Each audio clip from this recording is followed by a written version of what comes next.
All right, so this is part two of our unit on World War II. We're going to be talking about forcing support and spreading destruction. So who are the actual aggressors of World War II? So after Pearl Harbor, the anti-Japanese hysteria really began to spread. For instance, a congressman from the United States House of Representatives, John Rankin, said that I'm for catching every Japanese in America, Alaska, and Hawaii and putting them in concentration camps. Let's get rid of them. So you see, this anti-Japanese hysteria and feelings ended up leading to what we see first off called the Executive Order 9066. So this is what FDR signed. So it was an executive order, meaning the president signs it, and it just automatically can go into law.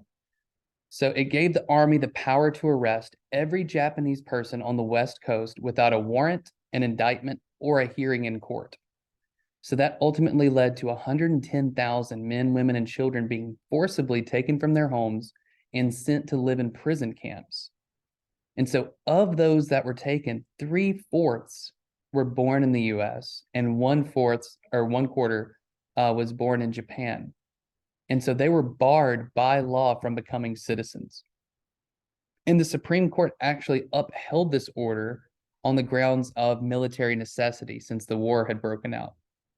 And so it was authorized by the executive branch. The general public did not find out about this until a month after the war in the Pacific had ended. So this went on for 3 years, over 3 years, without even having anyone in the public know about this. And then let's talk about the home front. So how was the war? Was it universally supported? So despite there being no strike pledges by the AFL and the CIO, meaning that unions said that they would not strike, many workers still went on strike. They were frustrated by the freezing wages while business profits kept climbing. Kind of sounds similar, doesn't it? During the war, there was 14,000 strikes involving over 6.7 million workers. So there were more strikers than any other period in U.S. history. So just in 1944 alone, there were over 1 million strikers on strike. So 1 million people on strike. And so out of the 10 million people that were drafted, 43,000 were officially recorded as conscientious objectors, like we talked about last week. And so that was 3 times the number of conscientious objectors from World War I. And so over 350,000 people were able to evade the draft by just not showing up. We see that the Black community was really split between indifference and hostility towards the war. We see that a Black journalist mentioned that regarding the war, that the African American is angry, resentful, and utterly apathetic about the war. What should we fight for? He is asking. This war doesn't mean a thing to me. If we won, I lost. So what? We see also that there was a Black college student during this time that said the Army Jim Crow us. The Navy lets us serve only as messmen. The Red Cross refuses our blood. Employers and labor unions shut us out. Lynching continues. We are disenfranchised, Jim Crowed and spat upon. What more could Hitler do than that?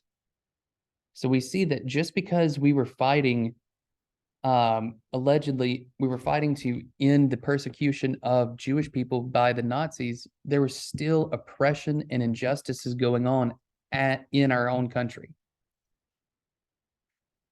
And so the government really suppressed dissent. We see that the Espionage Act was still law and suppressed any dissent or speaking out against the war during wartime. They also passed the Smith Act that was passed and applied to restrictions regarding Espionage Act to peacetime. So we have the Espionage Act that prevented people from speaking out during war. Then we also have the Smith Act, which applied those same restrictions to before the war or during peacetime.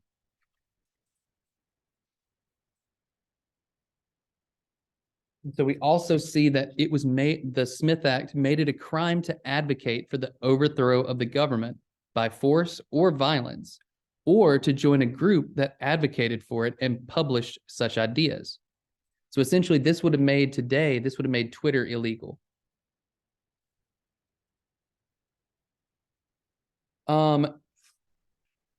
So we see that even though much of America supported the war, hatred and racism towards the enemy, particularly the Japanese, became widespread.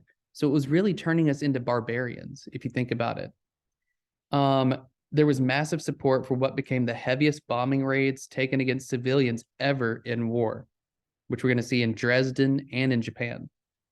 So at Casablanca in January of 1945, the Allies agreed on what was known as a large-scale aerial raids for the destruction and desolation of the German military, industrial, and economic system, and the undermining of the morale of the German people to the point where the capacity for armed resistance is fatally weakened. So all of that to say, we were going to bomb them into oblivion or until they finally gave up. So the English flew at night and the Americans during the day, pretending to aim at military targets. But how can you really aim when you're dropping bombs from planes that are 10, 12,000 feet in the air? There's no such thing as a precision bomb. They just drop bombs and hope for the best. And so thousands of planes saturated Cologne, Essen, Frankfurt, and Hamburg, Germany. And so the bombing of Dresden created a firestorm in the city that killed over 100,000 people. So they bombed them so heavily that a storm of fire was created that ended up killing over 100,000 people just in one city alone.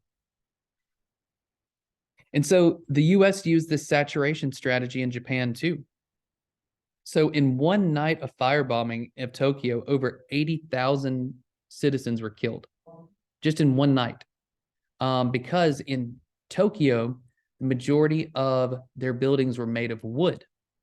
And so when they dropped these early versions of napalm, which is like a instant incinerator, these bombs caught the entire city on fire, essentially.